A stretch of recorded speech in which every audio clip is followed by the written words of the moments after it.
नमस्कार दोस्तों, मेरा नाम है राजीव और आप देख रहे हैं बिहार वाला आरजीबी यूट्यूब चैनल। दोस्तों आज की इस वीडियो हम बात करने वाले हैं रेलवे अप्रेंटिस का जीएम पावर से भर्ती को लेके। दोस्तों आप लोग को पता है कि हाल ही के दिनों में साउथर्न रेलवे के द्वारा जो है रेलवे अप्रेंटिस का जो है जीएम पावर से भर्ती हो, इसके लेके लगातार प्रोटेस्ट हो रहा है, लगातार धरना कर रहे हैं ये सब आईसीएफ में, यानी कि इंटीग्रल कोच फैक्ट्री जो है चेन्नई है, वहाँ पे जो है लगातार ये लोग प्रोटेस्ट कर रहे हैं कि हमें जीएम पावर से भर्ती किया जाए। ये साउथर्न रेलवे के जितने भी अप्रेंटिस साथी हैं, जितने भी तमिलनाडु के हैं छात्र, जितने भी जो रेलवे अप्रेंटिस किए हुए हैं, कोर्स किए हुए हैं, वो सब लगातार प्रोटेस्ट कर रहे हैं कि हमें जो है डायरेक्ट भर्ती जीएम पावर से किया जाए, जैसे कि पहले किया जाता था। दोस्तों आज की इस वीडियो हम इसी के बारे में बात करेंगे कि आखिर क्या है मैटर, आखिर जो चेन्नई वाले छात्र हैं वही क्यों जो है प्रोटेस्ट कर रहे हैं ज़्यादा से ज़्यादा। साउथर्न रेलवे के साइड यानी इंटीग्रल कोच फैक्ट्री में जाके बहुत लगातार प्रोटेस्ट कर रहे हैं, हालांकि उनके साथ ज़्यादा सही व्यवहार नहीं किया जा रहा है, ना ही उनका बात सुना जा रहा है, लेकिन फिर भी वो लगातार प्रोटेस्ट कर रहे हैं, अपना संघर्ष जारी रख रहे हैं। आखिर पूरा मैटर क्या है, आखिर क्यों वहाँ के ही लोग क्यों प्रोटेस्ट कर रहे हैं जीएम पावर को लेके, क्या है पूरा मैटर, इस वीडियो हम पूरा बात करेंगे। और जितने भी रेल अप्रेंटिसेस हैं, जितने भी सीसीए हैं जो रेलवे से अप्रेंटिस किए हैं, क्या उनको पूरा हक मिलना चाहिए, क्या ये जो अभी 2016 के पहले जो नियम था उसी को लाना चाहिए, ये सब कुछ इस वीडियो में हम बात करेंगे। तो चैनल पे नए, पहले आप चैनल को सब्सक्राइब कर ले और बेल आइकन को ऑल पे प्रेस कर ले, हमारे वीडियो का नोटिफिकेशन आपको सबसे पहले मिलता रहेगा। तो चलिए शुरू करते हैं। दोस्तों आप देख सकते हैं कि हाल ही के दिनों में हम दो वीडियो भी दिए थे, यहाँ पे दो वीडियो आप देख रहे थे कि धरना प्रदर्शन को लेके किस प्रकार ये लोग जितने भी सीसीए हैं जो साउथर्न रेलवे के हैं, ये सभी पूरी भारी मात्रा में संख्या में जाके प्रोटेस्ट कर रहे हैं वहाँ पर कि हमें डायरेक्ट जीएम पावर यानी जनरल मैनेजर, आप लोग को पता है कि जीएम पावर से पहले जो है जॉब दिया जाता था, यानी कि 2016 से पहले जो है 2016 से पहले जो है जीएम पावर से जितने भी रेलवे अप्रेंटिस होते हैं, यानी रेलवे से जो ट्रेनिंग करते थे, उन सभी को जीएम पावर से भर्ती कर लिया जाता था। लेकिन हुआ क्या, 2016 के बाद जो है एक नियम बनाया गया, एक नियम बना जिसमें ये बोला गया कि भाई अब जितना भी रेलवे से ट्रेनिंग करेंगे जो अप्रेंटिसेस होंगे, उन सभी को जो है लेवल वन बोलते हैं ग्रुप डी को रेलवे में, तो वहाँ से 1800 ग्रेड पे से स्टार्ट होता है लेवल 1। तो यहाँ पे ये बोला गया कि जितने भी अप्रेंटिसेस हैं जो सीसीए हैं रेलवे से, उनको जो है आप रेलवे से अप्रेंटिसेस करिए, 1 साल का हो या 2 साल या 3 साल, जो भी है 1 साल का ही होता है, तो 1 साल का अब होता है, पहले 3 साल का होता था। लेकिन पहले वाले जितने भी है ये सब 3 साल वाले हैं, 3 साल से किए हैं। लेकिन अभी क्या है कि ये जो पहले करते थे अप्रेंटिसेस, उनको अब जो है नौकरी दे दिया जाता था 2016 से के पहले। लेकिन अब क्या कर दिया गया कि आप एक अप्रेंटिस की करिए, उसके बाद जो है आपको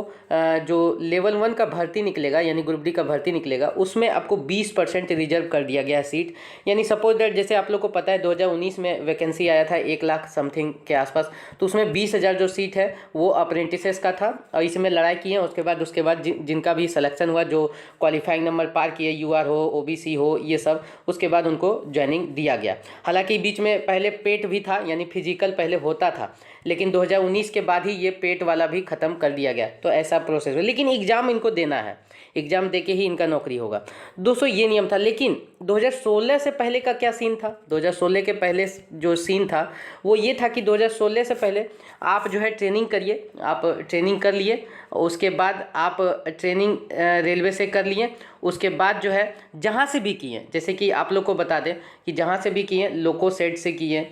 या फिर आप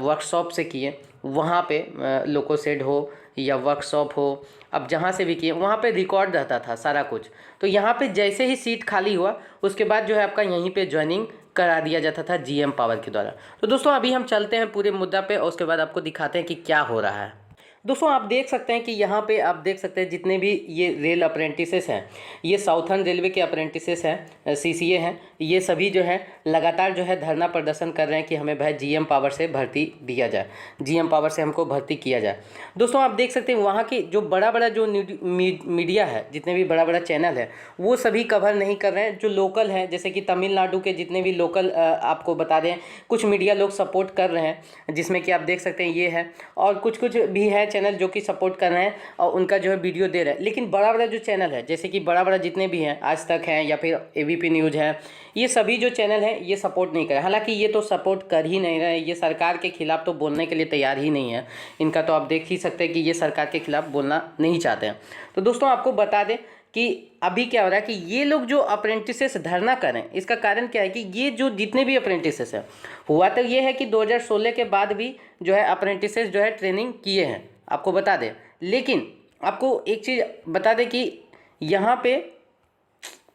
ये जितने भी अप्रेंटिसेस हैं ये 2016 के पहले ही किए हैं, ठीक है। अभी क्या है कि ये लोग जो है आप देख सकते हैं कि यहाँ धरना किस प्रकार से प्रदर्शन करें। ये लगातार, ये आपको बता दें कि ये बीच में भी एक बार मुद्दा उठा था जिसमें कि साउथर्न रेलवे वाले जितने भी अप्रेंटिसेस हैं आईसीएफ में यानी इंटीग्रल कोच फैक्ट्री में जाके धरना प्रदर्शन किए थे, जिसके लिए नोटिस भी सरकार को निकालना पड़ गया था। जितने भी साउथर्न रेलवे यानी इंटीग्रल कोच फैक्ट्री के द्वारा वहाँ पर जितने भी एक नोटिस निकाला गया कि आप जो है मतलब इस प्रकार से अगर धरना करेंगे तो आप पे कार्रवाई भी हो सकता है, आपको जीएम पावर नहीं मिल सकता है, ये डायरेक्ट एक नोटिस भी निकाल। लेकिन इन लोगों ने हार नहीं माना, ये लोग हार नहीं मान रहे हैं, लगातार प्रयास कर रहे हैं। इनका कहना है कि ये लेटर निकालने से कुछ नहीं होगा रेलवे को, लेकिन हमें जीएम पावर से ही भर्ती किया जाएगा और हम जीएम पावर का ही हक लेके रहेंगे। दोस्तों आप लोग को बता दें इनकी कहानी कि ये 2016 में ये नियम आया था कि भाई आपको जो है 2016 के बाद जितने भी अप्रेंटिस करेंगे वो लेवल 1 में, लेवल 1 का जो होता है यानी ग्रुप डी में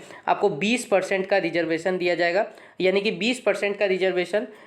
जो दिया जाएगा, यानी 1 लाख भर्ती है तो उसमें आपका 20,000 सीट रिजर्व है। आप इसी में फाइट करिए, उसके बाद जो है आप अपना एक एग्ज़ाम दीजिए। उसके बाद दौड़ था तो पेट को हटा दिया गया, पेट तो हालांकि ख़त्म कर दिया गया, उसके बाद जो है आप लेकिन एग्ज़ाम आपको देना है, एग्ज़ाम अभी भी देना है। उसके बाद जो है आप संघर्ष करके आप जो है उसमें नौकरी लीजिए। लेकिन एक बात आपको बता दें, ये जो अप्रेंटिसेस होते हैं रेलवे से जो अप्रेंटिसेस करते हैं यानी सीसीए हैं, ये सभी पहले से ही एग्ज़ाम देते हैं, उसके बाद इनका मेरिट बनता है और उसके बाद क्या मेडिकल वगैरह सारा कुछ होता है। यानी ये सारा प्रक्रिया से गुजरे हुए रहते हैं, ये सारा कुछ कर देते हैं, टोटली स्किल्ड होते हैं। तो इनको फिर से एग्ज़ाम देने की आवश्यकता नहीं है, डायरेक्ट भर्ती होना चाहिए। ये जो नियम था ये आपको बता दें कि ये 2016 से पहले था। 2016 से पहले क्या सीन था कि 2016 से पहले आप जैसे मान के चलिए कहीं आपका रेलवे अप्रेंटिस में सिलेक्शन हुआ, ठीक है, तो आप क्या है कि जैसे लोको सेट से किए, ठीक है, लोको सेट से आपका ट्रेनिंग हुआ, या फिर आप मान के चलिए वर्कशॉप से आपका ट्रेनिंग हुआ, ठीक है, आप वर्कशॉप से ट्रेनिंग किए, उसके बाद आप वर्कशॉप से ट्रेनिंग करने के बाद आपको जो है लोको सेड हो या वर्कशॉप हो, ये सभी जगह से आपको वहीं पे जो है जॉब दिया जाता था। जैसे कि यहाँ पे वैकेंसी जैसे सीट खाली हुआ उसके बाद जो है आपको बुला लिया जाता था और आपका ज्वाइनिंग डायरेक्ट यहाँ दिया जाता था, कोई सीन नहीं। यानी मेडिकल बस एक होता था। मेडिकल इसलिए होता था क्योंकि बहुत बार लेट हो जाता था, थोड़ा बहुत, जैसे 6 महीना हो गया या 8 महीना हो गया लेट हो जाता था, तो इस बीच आपका क्या मेडिकल का स्थिति है, इसीलिए मेडिकल को लिया जाता था। उसके बाद आपका जो है ज्वाइनिंग करा लिया जाता था, यहीं पे करवा लिया जाता था, यानी जहाँ पे आप ट्रेनिंग किए वहीं पे आपका ज्वाइनिंग हो जाता था और आपको नौकरी मिल जाता था। लेकिन हुआ क्या कि इन लोगों के द्वारा क्या हो रहा है कि ये जितने भी अप्रेंटिसेस आप देख रहे हैं ये सभी का क्या कहना है कि ये 2016 से पहले के किए हैं। अब यहाँ पे ये लोग जो हैं 2001 में किए हैं, कोई 2006 में किए हैं, कोई 2010 के हैं,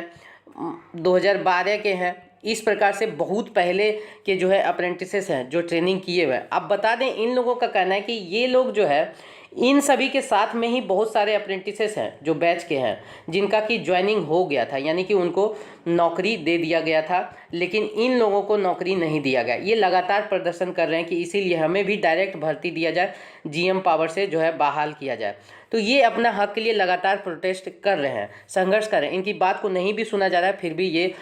लगातार प्रोटेस्ट कर रहे हैं, लगातार अपनी बातों को रख रहे हैं सरकार के बीच। तो ये लड़ाई लड़ रहे हैं, एक बात है बिना लड़ाई लड़े कुछ नहीं मिलता है, तो ये लगातार प्रयास कर रहे हैं। अब दोस्तों इसीलिए बोल रहे हैं कि इन्हें जो है जितने भी रेल अप्रेंटिसेस हैं जो यहाँ पे धरना दे रहे हैं इन्हें तो इनका हक मिलना ही चाहिए, बिल्कुल मिलना चाहिए, क्योंकि ये बहुत पुराने साथी है जिसमें कि बहुत का एज ही ख़त्म हो गया है, एज जो है ख़त्म हो गया है। अब ये कहाँ जाएंगे, क्या लेवल 1 में या वैकेंसी जो निकलेगा उसमें लड़ाई लड़के ये नौकरी ले सकते हैं, नहीं ले सकते हैं। इसीलिए ये लगातार लड़ाई लड़ रहे हैं कि नहीं हमें डायरेक्ट जीएम पावर से भर्ती करना चाहिए। दोस्तों आपको बता दें कि सरकार को यहाँ पे जो है एक चीज़ तो करना ही चाहिए, इन सभी को जितने भी अप्रेंटिसेस हैं इनको डायरेक्ट, क्योंकि वैकेंसी खाली है तो इन सभी को डायरेक्ट भर्ती देना चाहिए। और जितने भी रेल अप्रेंटिसेस हैं जो ट्रेनिंग करते हैं उनका हक है कि उन्हें डायरेक्ट भर्ती मिला। हालांकि 6 महीना लेट हो जाए, 4 महीना वेट हो जाए, कोई दिक्कत नहीं है, लेकिन इन्हें डायरेक्ट भर्ती मिलना चाहिए। इनका एग्ज़ाम तो कुछ होना ही नहीं चाहिए, एग्ज़ाम करने